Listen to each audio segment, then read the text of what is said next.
मैं धर्मेंद्र पाठक, आदर्श विद्या मंदिर माध्यमिक खाजूवाला, संस्कृत व्याकरण के प्रकरण में आज हम पढ़ रहे हैं कर्मवाच्य और भाववाच्य की क्रियाओं को। तो बहुत ही सरल भाषा में इसका प्रयोग है कि कर्मवाच्य एवं भाववाच्य में सभी प्रकार की क्रियाओं का प्रयोग किया जा सकता है। यानी कर्मवाच्य और भाववाच्य के में सभी प्रकार की क्रियाओं का प्रयोग किया जा सकता है। सभी प्रकार की क्रियाओं का मतलब होता है कि क्रियाएं होती हैं दो प्रकार की, परस्मैपदी और आत्मनेपदी। तो सभी प्रकार का मतलब कि परस्मैपदी और आत्मनेपदी दोनों प्रकार की क्रियाओं का प्रयोग कर्मवाच्य और भाववाच्य के अंतर्गत किया जा सकता है। किंतु क्रिया चाहे परस्मैपदी हो या आत्मनेपदी हो, दोनों का प्रयोग आत्मनेपद में ही होता है।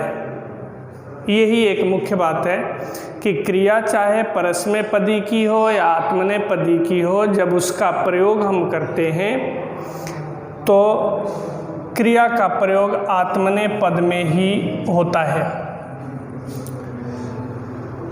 दूसरी बात है कि कर्मवाच्य एवं भाववाच्य की क्रिया बनाने के कुछ नियम भी हैं। कर्मवाच्य एवं भाववाच्य की क्रिया बनाने के कुछ नियम हैं जो निम्न प्रकार से हैं। जैसे नियम नंबर 1 है कि मूल धातु के बाद क्रिया के या मूल धातु के बाद या लगाया जाता है। पहला नियम ये है कि कर्मवाच्य एवं भाववाच्य की क्रिया जब बनाते हैं तो उसमें मूल धातु के बाद या लगाया जाता है। जैसे कि पठ का पठ्य, लिख का लिख्य, सेव का सेव्य।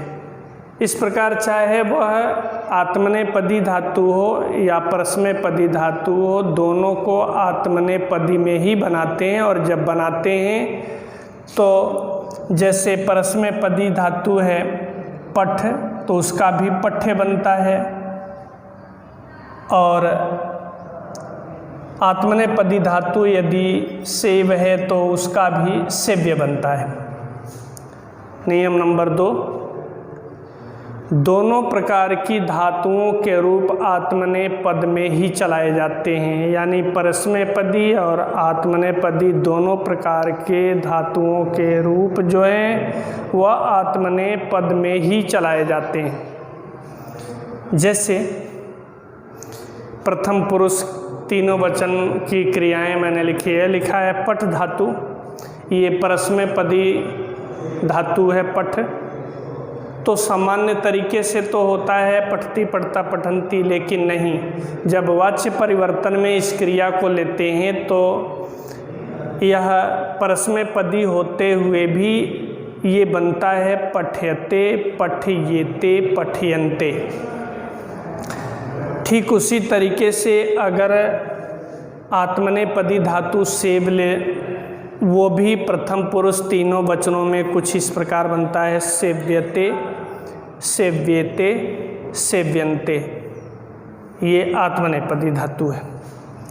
नियम नंबर 3, ऋकारांत धातु के अंतिम री का, यानी ऋकारांत जो धातुएं होती है उसके सबसे अंत वाला जो स्वर री है, तो ऋकारांत धातुओं के अंतिम री का प्रायः व्यंजन की री हो जाती है। व्यंजन में जो री लगाई जाती है छोटी, वो हो जाती है। जैसे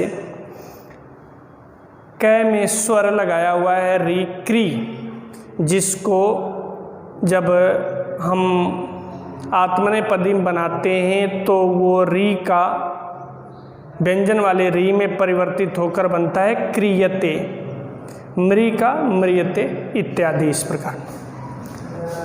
परंतु यदि स्मृ या जागरी ऐसी कुछ धातुएं हैं, ये इनका अपवाद है। ये स्वर की री का प्रायः व्यंजन के री नहीं होते, इनके री का अर हो जाता है। अर यानी जो ऊपर रह लगाया जाता है अर, जैसे स्मृति का स्मर्यते, जागरी का जागर्यते। नियम नंबर 4, धातु के आरंभ के य या व ये दोनों व्यंजन अगर वर्ण होते हैं तो इनका स्वर हो जाता है ई उ, यानी अगर यह होता है तो उसका स्वर बनता है ई, और अगर व्यंजन वह होता है तो उसका स्वर बनता है उ। जैसे यदि हम धातु लिखते हैं यज, तो यह का ई बनता है, ये आत्मनेपदी में क्रिया बन जाती है इज्यते। जैसे लिखा है वच, वच का बनता है उच्यते। नियम नंबर 5, प्रच्छ एवं ग्रह आदि धातुओं के जो र है, आदि धातुओं के अंदर जो र है वह स्वर के री में परिवर्तित हो जाता है। जैसे प्रच्छ से पृच्छते बनता है, प्रच्छ से पृच्छते बनता है, ग्रह से गृह्यते बनता है। नियम नंबर 6, धातु के अंतिम ई उ का दीर्घ रूप हो जाता है, यानी धातु जो है उसके अंदर स्वर, अगर अंतिम स्वर छोटी ई या उ लगाया हुआ है तो जब वह आत्मनेपदी में बनाते हैं तो वह दीर्घ रूप में बदल जाता है, यानी छोटी ई है वह बड़ी ई के रूप में परिवर्तित हो जाती है और छोटा उ बड़े उ के रूप में परिवर्तित हो जाता है। तो इस प्रकार के ये नियम हैं। इस नियम का ध्यान रखते हुए और वाच्य को हम बदलें, धातु को बदलें और बार बार अभ्यास करें और इस नियम को याद रखें। यह वाच्य परिवर्तन करने में बहुत ही मददगार हासिल हो। धन्यवाद।